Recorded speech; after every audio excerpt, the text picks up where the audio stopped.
వెళ్ళినప్పుడు మొదట ఏం చూసుకోవద్దని మన ప్రవర్తనను జాగ్రత్తగా. ఈ రోజు నేను అంటున్నాను, ఈ రోజు నేను ఈ మాట చెప్పి నేను వెళ్ళిపోతాను. రేపు దేవుడు నిన్ను లెక్క అడుగుతాడు. ఈ మాటలు దైవజనుల ద్వారా నీకు చెప్పాను, నువ్వు సరి చేసుకోలేదు అని చెప్పి. రెండవదిగా సమీపించి నీకు దేవుని మాటలను ఆలకించాలి. ఓహో నాకు అంతా తెలిసిందే అంటారు చాలా మంది. వాక్యం ఏది చెప్పని, అబ్రహాం కోసం చెప్పని, ఇస్సాకు కోసం చెప్పని, యేసు ప్రభు కోసం చెప్పని, శిష్యుల కోసం చెప్పి, ఓహో ఇవన్నీ నేను విన్నానే, ఇవన్నీ నాకు తెలుసు అంటున్నావు. కానీ దేవుడు అంటున్నాడు, సమీపించి జాగ్రత్తగా నీవు వాటిని ఆలకించాలి, నీవు వినాలి. అది దేవుని వాక్యం. నీవు మొదటిసారి విన్నావు, నీకు అర్థం కావా, నీకు ఇన్ఫర్మేషన్ తెలిసింది కానీ, అంటే సమాచారం తెలిసింది కానీ, జ్ఞానం తెలిసింది కానీ బుద్ధి నీకు తెలియాలా? ఈ సహోదరులు ఉన్నారు, కేజీ వంకాయలు తీసుకురండి అన్నాను. ఈ పిల్లలు వీళ్ళు వెళ్ళి గబగబా వెళ్ళి కేజీ వంకాయలు తీసుకొస్తారు. తెస్తారా? తేరా. మీకు వంకాయలు ఎలా ఉంటాయి తెలుసా? ఎర్రగా దుప్పల్లా ఉంటాయినా? మీ దేశంలో ఉంటాయి వైలెట్ కలర్లో ఉంటాయి. వంకాయలు బారుగా ఉంటాయి. తెచ్చేస్తారు కేజీ. వాళ్ళకి సమాచారం తెలుసు, జ్ఞానం తెలుసు, అంటే వాక్యం బాగా తెలుసు అనమాట. అదే కనుక అదే వంకాయలు కేజీ తెమ్మని ఈ పిల్లల్ని అప్పగించారు అనుకోండి, వీళ్ళు వంకాయలు తేవడం కాదు, వంకాయల పుట్ట అంతా తిరగేసేస్తారు. ఎందుకని? కూర్చులు సచ్చులు వాడిపోయి నలిగిపోయి పక్కన పడేసి వీళ్ళకి కావాల్సిన కేజీ వంకాయల కోసం పొట్ట అంతా తిరిగేసేస్తారు. వాళ్ళకి జ్ఞానం మాత్రమే తెలుసు, అంటే వంకాయ ఎలా ఉంటుందో తెలుసు, కానీ ఆ వంకాయలో ఉన్నటువంటి కూర్చులు సచ్చులు ఏడకు తెలుసు. ఎందుకంటే దాని గురించిన ఆ యొక్క ఇన్ఫర్మేషన్ గురించినటువంటి బుద్ధి జ్ఞానం, ఏది మంచి ఏది చెడు ఏది తెలుసు, వాళ్ళకి తెలియదు. కాబట్టి అలాగే దేవుని యొక్క వాక్యం అబ్రహాం వరకు తెలుసు, ఇస్సాకు వరకు తెలుసు, శిష్యుల వరకు తెలుసు. నాకు తెలియని వాక్యము లేదంటున్నావు. నీకు తెలిసింది జ్ఞానము మాత్రమే, సమాచారము మాత్రమే. నీవు దానిలో ఏం నేర్చుకోవాలనుకుంటున్నావో, దేవుడు ఏం నేర్పించాలనుకుంటున్నాడో నీవు ఇంతవరకు కూడా తెలుసుకోవాలా. అందుకనే అదే మాటలు మరలా మరలా మరలా మరలా ప్రభు నీ దగ్గరికి తీసుకొస్తున్నాయి. కానీ నువ్వు అనుకున్నా, ఓహో అని నాకు తెలిసిన కదా పెద్దవే అంటున్నావు. నేను సహోదరులారా, వాక్యాన్ని ఇన్ఫర్మేషన్గా ఇప్పుడు నేర్చుకోవద్దు, బుద్ధితో నేర్చుకోండి. నీకు జ్ఞానంతో సమాచారంతో నువ్వు నడిస్తే ఏదో ఒక దినాన ఒక్క వారలు పడిపోతావు. నీకు వాక్యంలో ఉన్న శక్తి తెలిస్తే నిన్ను పాడు చేయడం ఎవ్వడి వల్ల.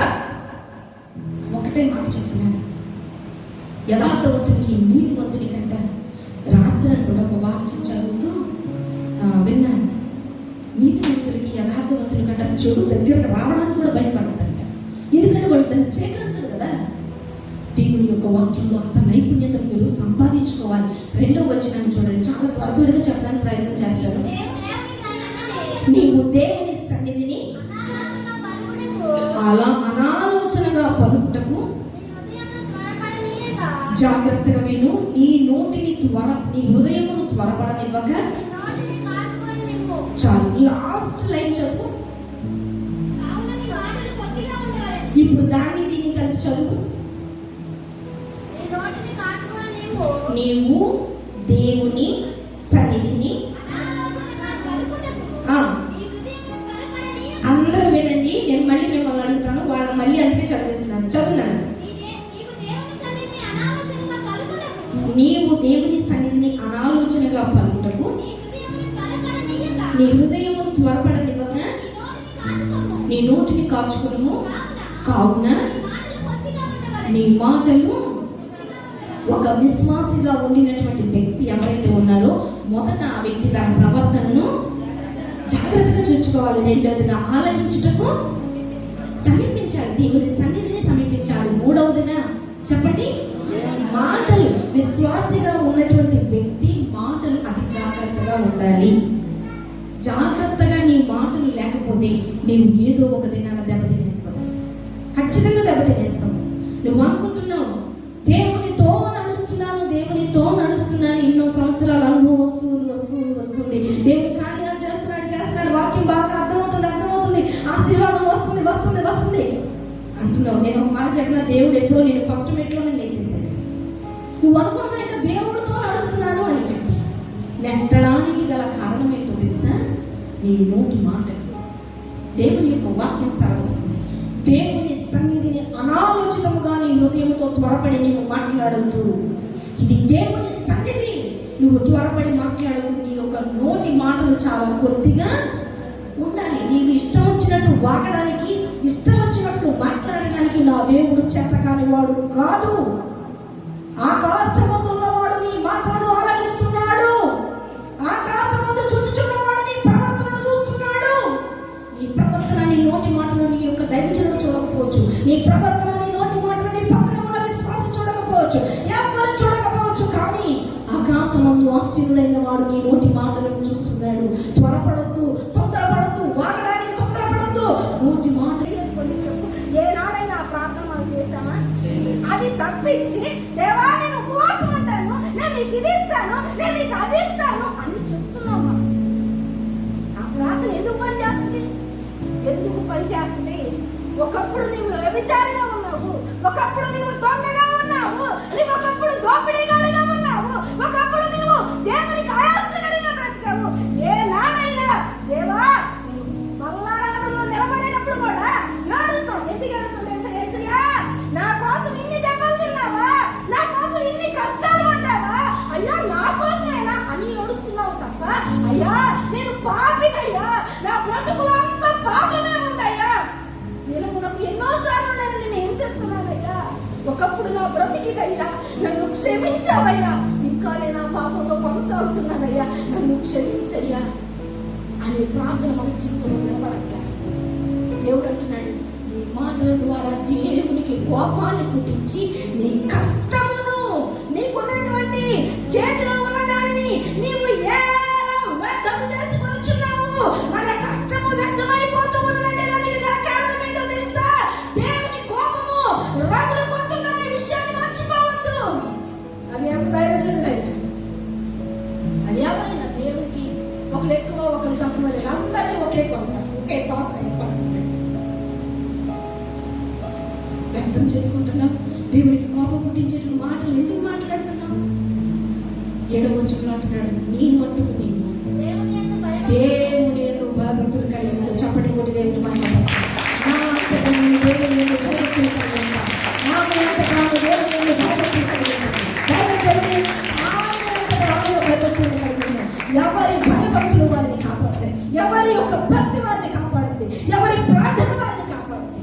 ఇప్పటి వరకు ఒక అపోహ ఈ అయ్యగారు ప్రార్థన చేస్తే దీవెన వస్తే ఇంకో అయ్యగారు లేదా ఇంకో లేదా సంఘం అంతా కూర్చొని ప్రార్థన చేసి అందరూ మా ఇంటికి వచ్చి అది అపోహ మాత్రమే. అవన్నీ పనిచేస్తాయి. ఎప్పుడో తెలుసా? మొదట ఎక్కడ క్లీన్ అవ్వాలి? మన హృదయం క్లీన్ అయితే దైవజనుడు కాదండి అక్కడ నిద్రపోతున్న ఆ చెన్నోళ్ళు వేసి ప్రభువా నీ బిడ్డను దీవించాలి ఒక్క మాట పలికితే చాలు, గట్టు కట్టేసే జీవితాలు కూడా లేచి చిగురిస్తాయి. అంత గొప్ప శక్తి ఉంటుంది వాళ్ళ నోట్లో. వాళ్ళకి అందరి నోట్లో శక్తి ఉంది. కాకపోతే ఎవరి ప్రార్థన జీవితంలో మరించట్లేదంటే అసలు క్లీన్ అవ్వాల్సింది ఎక్కడో ఉండిపోయింది.